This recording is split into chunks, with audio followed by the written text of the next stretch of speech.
Joining me now, if he stops talking, Patrick Gorman and Jason Falinski here in the studio. What if he doesn't stop talking? You'll eject him. Well, no, that's true. You are a harsh man. Now, What do you have to do? What do you have to do to get kicked off Sky? Well, we don't have, Sounds like a challenge. we don't have Judging language. by the quality of some of the presenters, a lot. We don't have language restrictions, but we do on this program, so behave. Yeah. Now, Angus, is he well done or still rare at the moment? What, huh? Sorry, what do you It's a mean? beef joke. Oh, it's a beef joke. Yeah. Oh, okay. So you've lost all your vegan viewers at this point. You understand that? Probably. Oh well. You don't seem that concerned. We'll be okay. Okay. No, look, I think Angus has, New South Wales Police are going to conduct an investigation. So far, there's absolutely nothing to suggest that he should stand down or he's done anything wrong. I don't quite know why Labor has dedicated so much time, so many questions and so many resources to this ludicrous... It's not even a witch hunt. I don't know what it is. Would you sign something that had various figures in it without checking? Me, personally? Well, I probably have. But I think the answer to your question is if that's we standard, take you just Labor's... put your signature on something without checking if it's accurate. Well, I think you would trust it to be accurate, depending where it's coming from. And if you've downloaded it from the City of Sydney's website, you would trust those figures to be correct. However, I think if we take your proposition on its face, what you're suggesting is that Angus or someone in his team downloaded a document, changed it, and then sent it back to the author. This makes no sense. What is if a voter comes up to you and says, sum up what's going on here, what's the crime, what is the crime? The minister, and I think it's nice to call him Angus, but he is a minister of the Crown. He sent a document to the Daily Telegraph saying there has been this ridiculous spend on travel. It was clearly wrong. He took no steps to figure out whether the figures he was using on his ministerial letterhead were accurate. That to me suggests a far sloppier operation across his entire ministerial office. How does that happen? Well, this is the thing, he says it came to the website. But Tom, when do we make... I don't agree with you, but when do we make sloppiness a crime? Well, I'd expect a little better from a minister. And so you can, and you should ask those questions, and you have. We have been asking those questions. But you guys are... Mark Dreyfus is claiming this is a crime. How is it a crime? If it's been doctored, it is. If Angus Taylor is accurate that it was downloaded off the website, it's not. Would you agree with that? Is that where we're at? Well, but what the City of Sydney have said is that the document that was sent to them was never on their website. And that's why we do need an investigation. Yeah, but that's the part in the hands of the police. There is an investigation. Yeah. So will you wait until whatever that comes up with, you'll... While there's an investigation being undertaken, though, the appropriate thing would be to stand the minister aside. This is serious. This isn't something that Labor initiated. This yes, came it is about. something you initiated. No, it came about because Minister Taylor wrote a letter, dropped it to the Daily Telegraph. It was clearly based on incorrect information. But the investigation, we didn't make him do that. The investigation has been instigated by Labor, and that's what Mick Fuller said, that the Mark Dreyfus letter did trigger the investigation. I think it's and entirely also appropriate. said, by the way, this is a waste of our... We didn't go that far, but said these things do take up time and resources. You might want to be careful about quoting... I don't know. Can we go to the transcript? You might want to be careful about quoting... Yeah, I know. This week, Jason. This week's not the week to put words in people's mouths. Speaking of transcripts... Oh, no. Should we get the Prime Minister's transcript with Mick Fuller, clear up what was said? Why? Mick Fuller's come out... But why? Like, what are we... Transparency. I thought you guys were also in favour of privacy and that people should be able to have private conversations. Have you seen the Right to Know campaign, Jason? I think they're pretty clear which side they're on. That's right. They want to look in everyone's nooks and crannies and see what's... But this is a conversation that is now the subject of a lot of conjecture. Was there any implication... Well, conjecture from who? Well, or from whom? Which one is it? Whom, I think. I think it's whom, yes, sorry. As you were saying. What's the harm in releasing it? Well, quite a lot, because public officials should be allowed to have dialogue without thinking that, well, this will become public. That changes the manner and form in which people Okay, but hang on, but both men are saying this is a completely above board conversation. Where there was basically nothing really... So what more do you want to know? Well, so you're the Prime Minister can judge that for and the Police Commissioner of New South Wales. But we can judge that for ourselves Oh, so you don't see the take... transcript. So whose word are we to take? I don't take anyone's word. Not even mine. That's hurtful, Tom. But what's the harm in releasing the transcript? Quite a lot, because public officials should be allowed to conduct discussions and make decisions in private. I mean, we don't... And so they know if they get the next call from the Prime Minister, they can say what they want? This isn't any... No, of course they don't say that. That's absurd. You've now taken this from, because you won't release the transcript, the Commissioner of Police in New South Wales is not telling you. But aren't there some conversations you would assume are private and others you assume could be FOI'd or made public, and wouldn't this be in the public side? Unless they are in public, no, I assume that they are private within reason. Is that fair enough? This isn't a conversation between the Prime Minister and one of his ministers. It's not a conversation between the Prime Minister and the CEO of a private company. This is a conversation between the Prime Minister and the Commissioner of the New South Wales Police Force, where there are serious questions about why he took that course of action, whether that was appropriate. We don't know what was in it. You don't know what was in it. So you're saying it's fine, it was a perfectly above board conversation. Well, no, I'm not saying that. The Police Commissioner of New South Wales is saying that.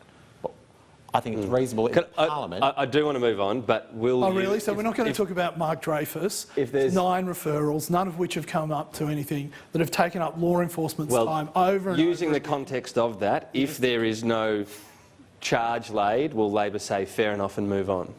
Well, I think we want to, it's clear that there's not enough information about what actually happened that caused the Minister to write this letter. That's a pretty direct question. Yeah. You'll move on? Well, as we've said, there's an investigation underway. Let's not prejudge. I'm not prejudging, but I'm just... There's going to be... the Minister to stand down, but you don't want to prejudge the investigation. As is appropriate while an investigation is ongoing. And if that investigation says no charges, Labor will move on? Look, I think there are real questions. This is one way of looking at the, a potential criminal aspect of this. So you won't move on? There is also concerns about how the Parliament has been treated by the government, by the What would Prime satisfy Minister. Labor? I think, well, we've been asking all this week for a debate on these matters. We've been asking for the Prime Minister to apologise for some of his unfortunate errors this week. There's been plenty of debate and words on the matters, haven't there? Well, there's not been debate. There's been a lot of words from our side and a lot of shutting down. I'm shutting this down. We're moving on. Right. Republic. Now, you skipped out on the PM's drinks. I knew you were going to bring this up. To go and have a drink with Malcolm Turnbull instead. That's not what happened. There was a dinner for the Republic, Viva la Australia, and I went to that. And it was a long-standing arrangement, and I was very glad I went. I heard some very interesting speeches, met some interesting... Where's it going under your government? Under my government? Well, it's under the government.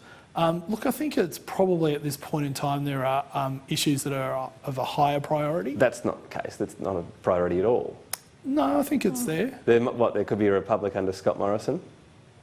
I wouldn't put money on it, but yeah, there could be. Anything's possible, Tom. Anything's possible. There you go. Oh, and I don't know what to ask you about. I'm getting ready to vote Scott Morrison's referendum to make the Republic happen. Can we put that headline in our 4 o'clock news? Falinski, anything's possible in a Republic? Tom, it's a pretty loose government. You can. It's a pretty loose government. Any comment on that? Look, I think Why don't you, like Graham Norton, actually serve alcohol for this? I'd like to.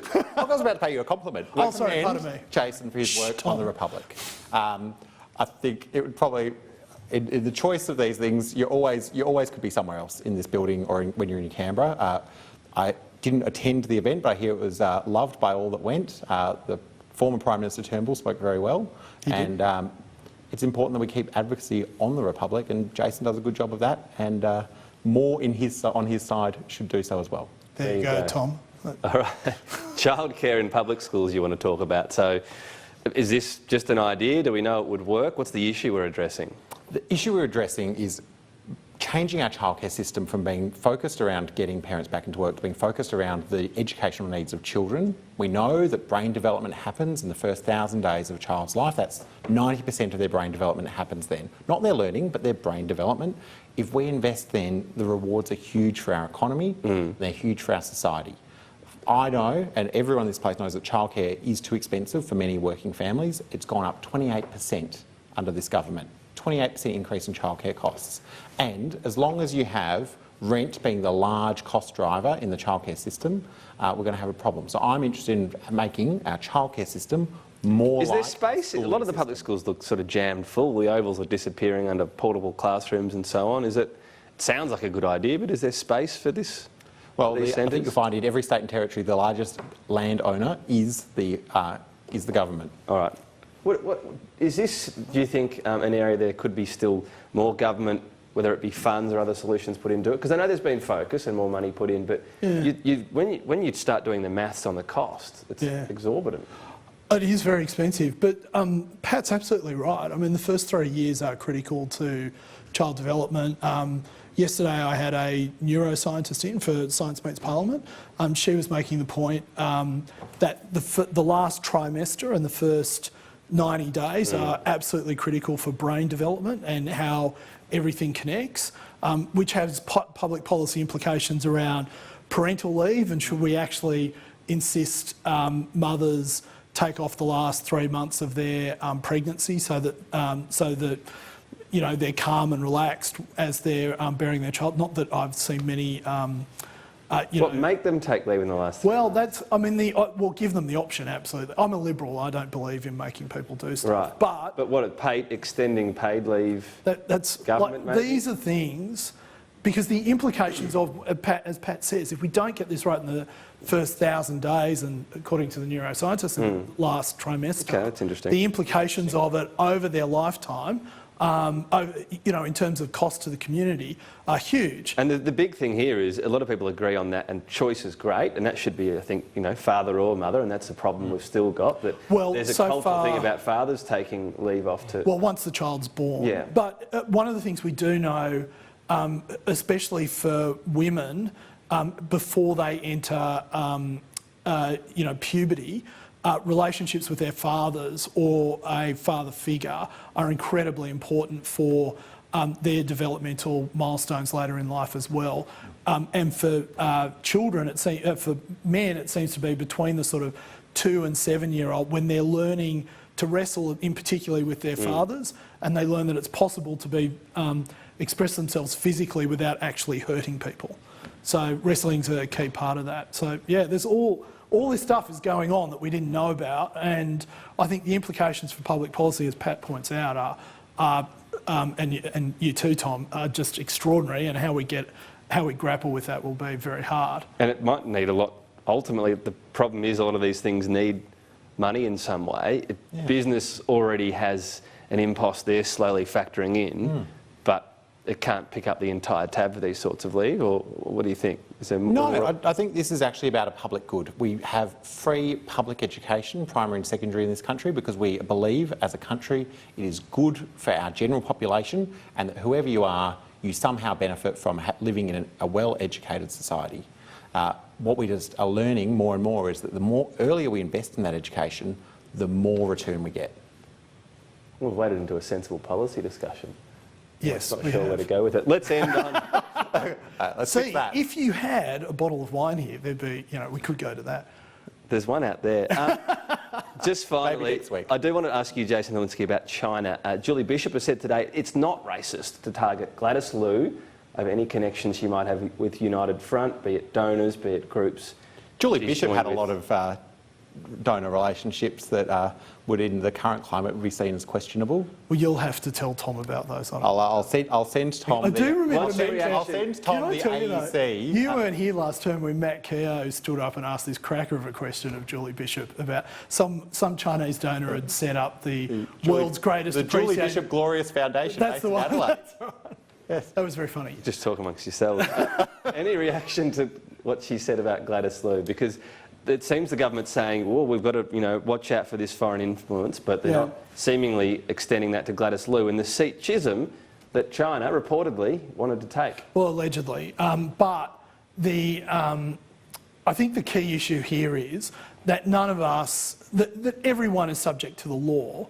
The point that the Prime Minister has made and that I'll make is that no one should be suspected just because of their background, of their cultural She said background. she wasn't a part of United Front connected groups, and then she said, oh, actually I was. That's not just her background. No, and indeed, the media, self-audit. Andrew Bolts, a whole bunch of people have had a look at those connections and questioned her about that, and no one's objected to that. Well, she did a self-audit. You two. You're very distracted, I can tell. Well, Self-audit. I've got a rap, as they say. Is in this the a hard- terminology. It's a hard hit.